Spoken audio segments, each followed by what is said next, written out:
দেখেন ওটা একটা বিরাট বড় ইনভেস্টমেন্ট, $550 মিলিয়ন ইনভেস্টমেন্ট ছিল। সেটা বর্তমানের বাজারে একটু এদিক ওদিক হতেও পারে।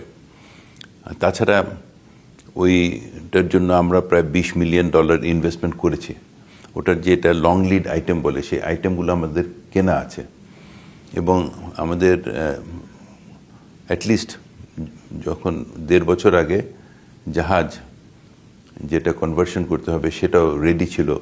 কনভার্সনের জন্য চায়নাতে একটা ডকইয়ার্ড রেডি ছিল। তো ওই কাজগুলি করছিলাম। আমাদের আনফর্চুনেটলি গত ইন্টারিম গভর্নমেন্ট এরকমভাবে কর্মকাণ্ড চালিয়েছেন যে যাতে করে দেশের গুডউইল, বিদ্যুৎ বিভাগ এবং এনার্জি বিভাগ তাদের গুডউইল, সামিটের গুডউইল, আমাদের পার্সোনাল গুডউইল প্রত্যেকটার ক্ষতি হয়েছে। এবং আপনি জানেন যে পৃথিবীতে ইনভেস্টমেন্ট করতে হলে এই গুডউইলটার খুব ইম্পর্ট্যান্ট। তো আমরা আশা করছি যে এখন গুডউইলটা আবার রিবিল্ড করা। অ্যাট দ্য সেম টাইম যাদের সাথে আমাদের কথা হয়েছিল সেই কথাগুলো আমরা চালু রেখেছি। লং লিড আইটেমগুলো আমরা সেফ কিপিংয়ের ভিতরে রেখেছি at a very expensive at a cost.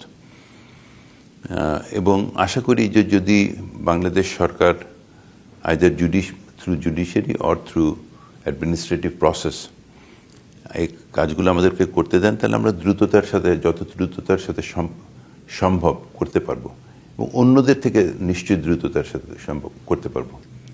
2 বছর তো লাগেই, মানে আপনি তো বাংলাদেশে কর্মকাণ্ড চালাতে হলে আপনার উইন্টার লাগে।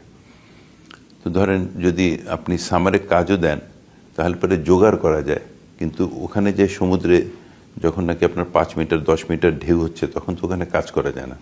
আর এটা তো আপনার 6 কিলোমিটার সমুদ্রের তলায় থেকে পাইপ নিতে হবে। আপনি এলএনজি সম্বন্ধে জানেন, এটা 162 ডিগ্রি মাইনাসে রাখা হয় এফএসআরইউতে। তো সেই এফএসআরইউটা একটা বিরাট কর্মকাণ্ড। এটা হবে আমাদের প্রায় 2,10,000 টন ধারণ ক্ষমতা। বাংলাদেশে এত বড় জাহাজ, মানে পৃথিবীতেই এত বড় জাহাজ খুব কম আছে।